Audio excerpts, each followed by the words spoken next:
Salut, aujourd'hui nous allons voir une formation intégrale sur la paye avec la version Sage sans C. Donc ici nous avons l'intégralité du programme de notre formation. On a 9 chapitres. On a le chapitre 1, initialisation d'une société, chapitre 2, structure de la paye, chapitre 3, gestion des salariés, chapitre 4, bulletin salarié, chapitre 5, calcul et édition des bulletins, chapitre 6, déclaration fiscale et sociale, chapitre 7, clôture, chapitre 8, transfert en comptabilité et le chapitre 9, maintenance.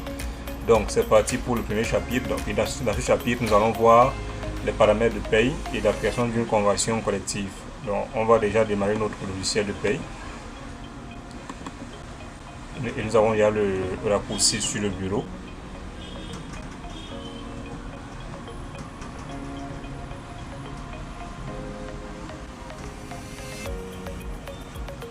Et ici, dès qu'on a cette fenêtre, on va saisir le mot de passe. Et le mot de passe par défaut, c'est SAGE en majuscule, S-A-G-E. On valide sur la touche entrée.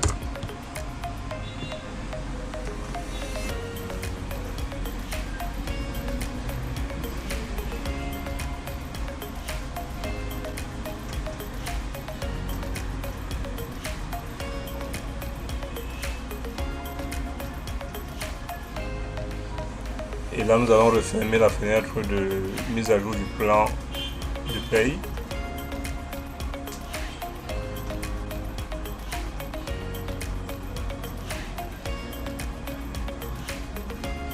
Alors, dès que nous sommes dans notre logiciel de paye, nous allons créer un nouveau fichier de paye. Donc, et nous allons voir comment paramétrer complètement ce fichier-là. Alors, pour cela, on déroule le menu fichier, on clique sur la ligne nouveau. Et ici, nous allons renseigner déjà choisir le répertoire de stockage de notre fichier de paye et ensuite saisir le nom de notre fichier. Alors, nous, on va le placer au niveau du bureau. On va saisir le nom de notre fichier. C'est info sal. On va enregistrer.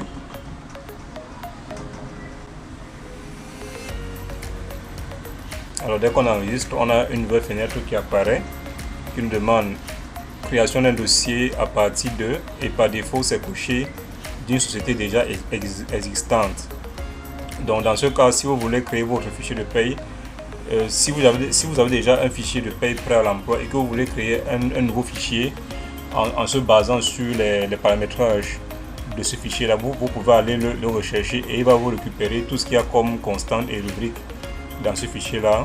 À ce moment, vous allez simplement créer les salariés dans votre nouveau fichier de paye. Donc, dans notre cas, nous allons partir de zéro. Donc, on va paramétrer tout ce qui y aura comme constante et tout ce qui y aura comme rubrique dans notre fichier. On va donc cocher d'aucun dossier et cliquer sur suivant.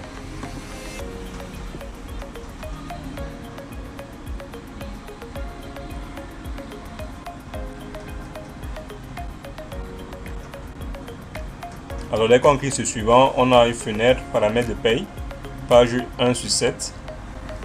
Donc ici, on va uniquement renseigner les périodes.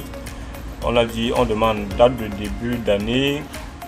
Il faudra choisir, est-ce que si on déroule ici, on peut avoir janvier, février jusqu'en décembre. Le mois en cours. Nous sommes en juin, donc on va prendre juin. L'année en cours 2018 et ici il va vous remettre par défaut la date du jour.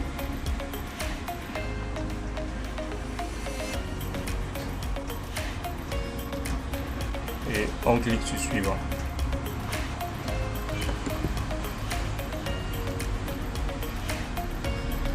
Donc ici nous avons les paramètres. La page 2 sur 7, on nous demande le nombre maximum de rubriques.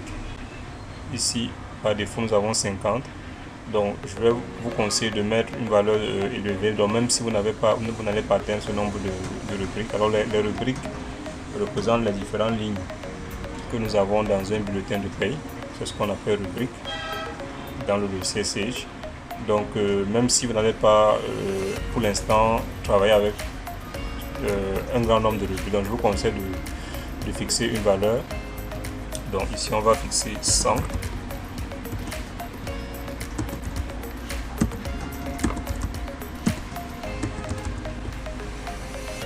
Et ensuite, type de bulletin par défaut ici. Donc vous pouvez choisir un bulletin par défaut. On va considérer celui-ci pour l'instant. Non, on va prendre celui-ci. Papier blanc préimprimé. Voilà, ça qui nous convient. Alors on a les mentions duplicata en édition des bulletins, impression de l'entête du bulletin de paye. Donc si vous souhaitez que ces éléments-ci soient pris en compte, vous les cochez tout simplement. Ensuite ici on a paiement ici. Donc les modes de paiement, on a virement, chèque, espèce. Si vous avez d'autres modes de paiement, vous pouvez les ajouter ici.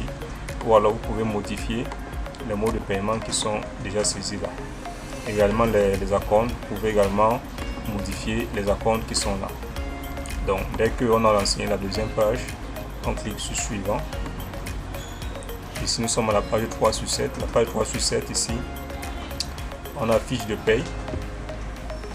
Ici, en fait, qui renseigne au niveau des formats des codes. On dit département, voici le code AAA. Et ici vous avez les légendes. Donc quand c'est E, c'est les antinumériques. Donc notamment les codes au niveau des salariés seront uniquement des antinumériques. Quand c'est L, c'est les lettres. Quand c'est A, c'est les alphanumériques. Donc les départements seront les alphanumériques. Et ici on a le cadrage à gauche et on a une longueur de 4 ici et 2 pour les catégories. Donc ici également les décimales. Pour les constantes, on aura 3 décimales. Les nombres 2 décimales, les bases 2 décimales, les taux 3 décimales, les montants 2 décimales. Donc comme moi je ne souhaite pas avoir le décimal sur mes montants, je vais mettre 0. Voilà. Et ici ensuite on nous dit numérotation automatique des matricules. Donc si vous souhaitez que les matricules soient numérotées de façon automatique, je suppose que le premier salarié aura le matricule 1, le deuxième aura le matricule 2, 3, 4, 5, 6, ainsi de suite. Ou alors si vous souhaitez saisir manuellement ces matricules, je vous conseille de laisser cette case vide là, comme ça le programme va vous laisser le choix, la possibilité de saisir ce matricule là. Donc on va laisser la case vide telle qu'elle. Ici on clique sur modélisation comptable. Alors ici également c'est les formats des cours au niveau de la comptabilité. Donc voilà, compte général, une longueur de 8, cadrage à gauche, E antinumérique, L lettre, A alphanumérique. Donc on aura les comptes auxiliaires qui sont des alphanumériques, compte analytique, compte alphanumérique. Ici le compte collectif, personnel et rémunération due. Donc on verra ça plus tard dans une leçon, dans une prochaine leçon. Donc ici on va revenir dans les paramétrages dans une leçon antérieure. Ici euro, il faudra saisir votre monnaie de tenue de paye. Donc la nôtre ici par défaut c'est l'euro, on va la modifier. On va mettre ZAF, code ISO ZAF intitulé. On va saisir franc CFA. Le franc CFA n'ayant pas de centième, on va effacer centième. On va également, vous pouvez laisser aussi mettre une monnaie d'équivalence. Mais dans notre cas, on va supprimer la monnaie d'équivalence. On va la supprimer. Donc, alors ici à rubrique, dans les rubriques, on va donc saisir ce qu'on appelle les codes mémo.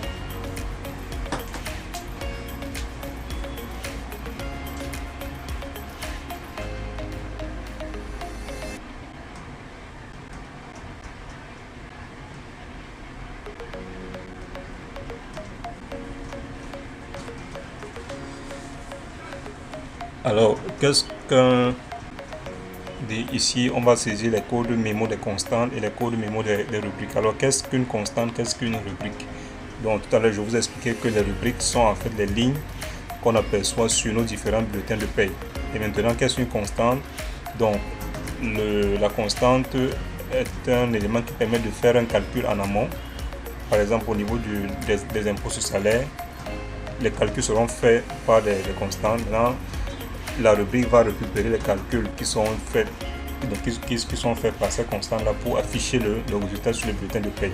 Donc la rubrique en quelque sorte affiche le résultat. Par contre, la constante a pour rôle de calculer, les valeurs qui seront affichées par la rubrique. Donc nous allons voir tout cela dans le chapitre 3, si je me trompe. On clique sur suivant. Donc ici, par contre, il faudrait définir les codes mémo, c'est-à-dire en fait les différents groupes dans lesquels on va classer nos constantes et nos rubriques. Donc on va commencer avec les constantes. On aura un groupe, par exemple pour le comment on peut appeler ça, alors on aura un groupe pour, on va appeler les primes. On aura un groupe pour les indemnités. On aura un groupe pour les avantages en nature. On aura un groupe pour les impôts sur salaire, évidemment. On peut encore ajouter quoi?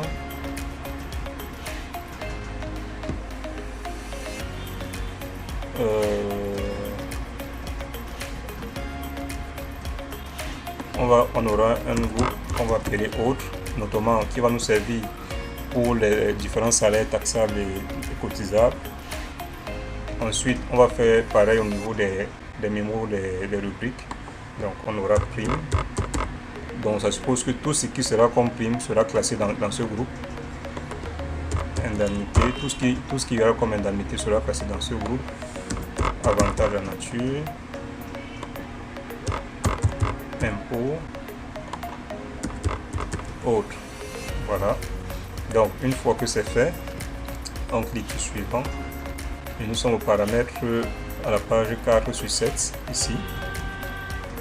Donc ici, on n'a pas besoin, on va laisser tel quel. On clique sur suivant. Donc ici également, nous allons cliquer sur suivant. Voilà. Alors ici, on va modifier. Ici, on a les paramètres généraux. Moi, le clôture congé, on va le passer à aucun. Dans le cas, parce qu'il n'y a pas, par défaut, on était en mai, ça supposait que tous les congés devaient être pris jusqu'au mois de mai. Donc on va mettre aucun parce que les congés peuvent être pris à tout moment. Donc on va prendre aucun. Ici, durée de prise, on laisse par défaut 12 mois. Si c'est par exemple 13 ou 14 mois, vous allez modifier ici. Donc on va laisser 12 mois parce que les congés sont pris après un an de travail.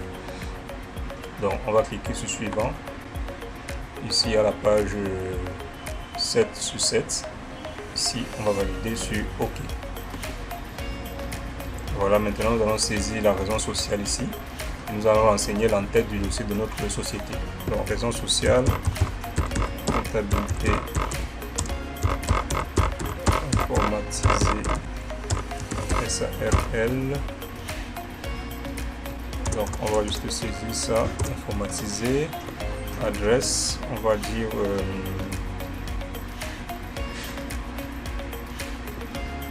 Sable,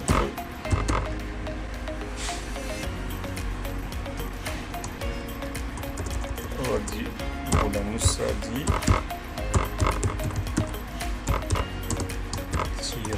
Sable, complément d'adresse, face, entrée, hôtel, Mboa. Donc code postal 7309,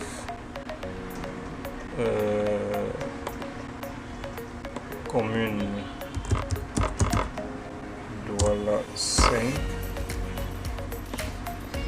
pays CMR qui est le Cameroun, tabulation, téléphone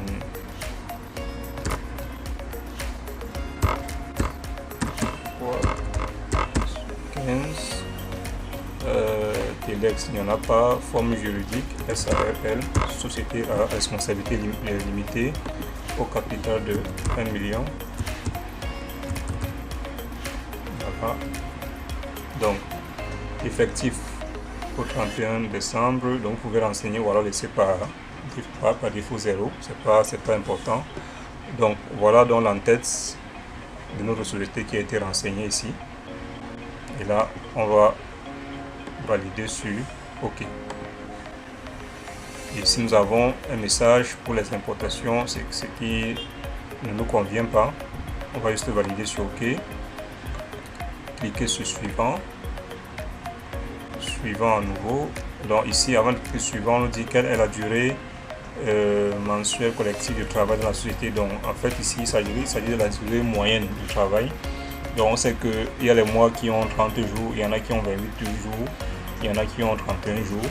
Donc vous allez donc calculer la moyenne.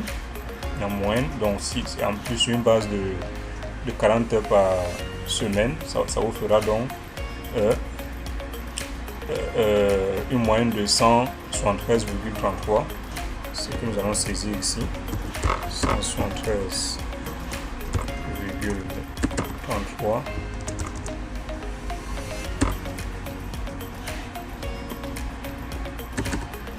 Donc voilà. Donc ça suppose que là c'est la durée moyenne.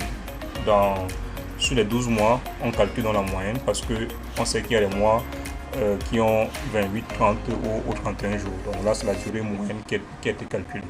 Donc vous allez faire le calcul. Si on passe sur une base de 40 heures par semaine, 40 heures par semaine fois 52 semaines, vu qu'une année a 52 semaines, et que vous divisez par 12 mois, vous allez avoir la durée moyenne. Donc si vous travaillez plus de 40 heures par semaine, vous allez faire le nombre d'heures par semaine dont vous travaillez fois 52 semaines divisé par 12 et vous aurez la durée moyenne mensuelle.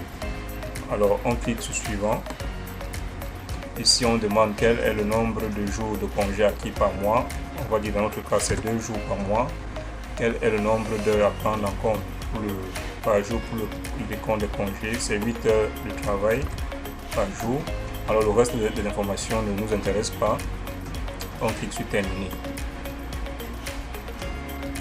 Alors, une fois que nous avons renseigné les paramètres de paye, nous allons passer à la deuxième leçon de ce chapitre qui va consister à la création de la convention collective. Donc, on va dérouler le menu liste. On va cliquer sur convention collective. Ici, nous allons cliquer sur ajouter. Et là, nous allons saisir le code. On va par exemple saisir 01. On va dire convention